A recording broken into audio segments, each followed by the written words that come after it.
O mga apo, handa na ba kayo sa pagpapatuloy ng kwento ni Pepito? Siguraduhin ninyong nakafollow na kayo para hindi ninyo mamiss ang mga susunod na pasabog. Namanhikan si Pepito kasama ang kanyang pamilya. Masaya ang lahat at puspusan ang paghahanda para sa kasal. Ngunit, isang araw, dumaan ang isang napakalakas na bagyo. Sa kabila ng panganib, naglakas loob si Pepito na pumalaot upang makapag-ipon para sa kasal. Ako, mga beshi, delikado yan.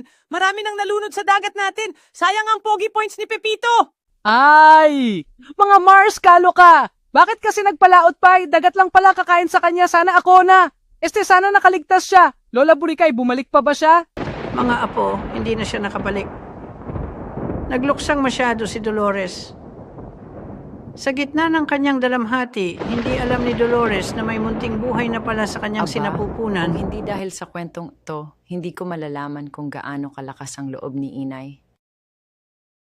Hindi na nga natapos sa pagkawala ni Pepito ang pagsubok ni Dolores.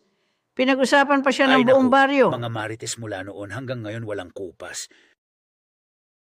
Ngunit hindi siya natinag.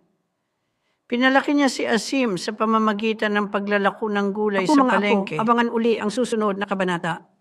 Until next time, Katawa Troopers. Patawanin natin ang bawat isa.